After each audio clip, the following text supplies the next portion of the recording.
everyone, welcome into AZ Audibles. I'm Claudia Faust with the usual crew here today, Eric Sorensen and Zach Elvira, that were at the Hamilton game this past week against Bishop Gorman. It was a big win. Zach, just walk me through those final minutes of that game. It was wild. Hamilton recovers an onside kick. They go right down and score. Probably about like 40 seconds left. So it's still 24-17 at this point. And it was, really, in all honesty, we all thought the game was still over. But then the improbable happens. It's very hard to recover one onside kick, let alone two at the high school level against a team like Bishop Gorman. Hamilton does it. Nico Marchiol takes them right down the field, has about a 20-yard run himself. And then he finds Nick Switzer out of the backfield, up the middle of the field, wide open, went right past the linebackers and scored a touchdown. And then the very next play, Mike Tedeschi rolled the dice just like he did last year in the Open State Championship against Chandler. This time it paid off. Nico Marchiol got into the end zone. Hamilton took the lead with about 8 seconds left. And then we all know what happened from there. Hamilton knocked off the number 7 team in the country in Bishop Gorman. I think you hit the nail on the head. Improbable. Unbelievable, undescribable. So many people I've talked to have said, is that the greatest high school game you've ever seen? Yes, it is. Circling back to Hamilton and their special teams, they have a junior transfer place kicker in Matthew Cornetta, who hit a 46-yard field goal to make it 24-10. And at the time, everyone thought, it's just window dressing. Okay, they're going to pull within 2 touchdowns.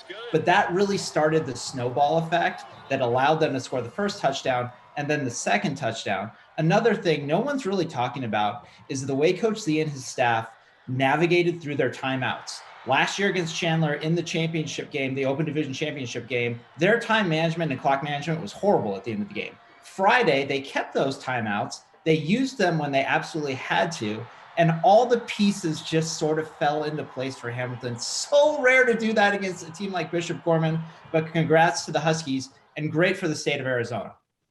Well, here's a fun question for you guys. Eric, I'll start with you. The last time Hamilton beat Chandler was in 2012. Is 2021 the year that they can beat Chandler?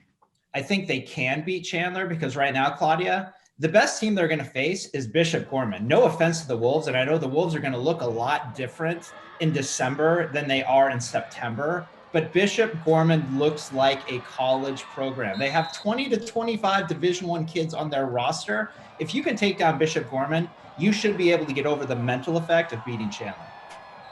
Eric, just to kind of piggyback off of what you said, those players from Bishop Gorman were huge.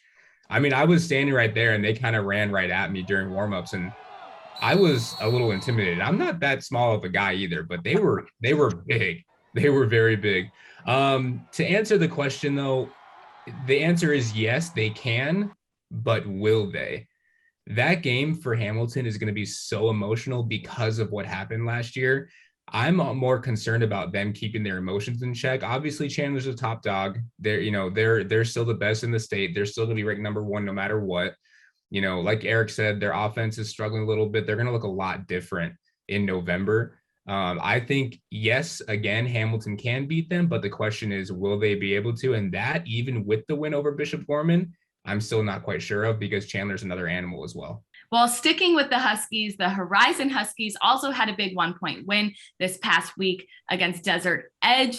And there's kind of a Hamilton Huskies connection there too with head coach Andy Litton. Is he the guy that's going to just bring this program to the next level? Eric, what do you think?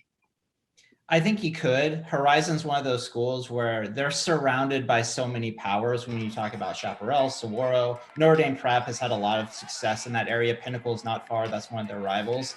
I think for Coach Litton, he had the advantage of taking over a program that was already in really good hands under Ty Wisdom, and he has taken that momentum. Congrats to them. I don't think any of us saw Horizon jumping out to this 3-0 start.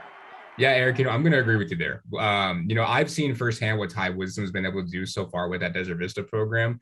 They lost early on to Perry, then they had a bye week, and then they absolutely came out and obliterated Mesa.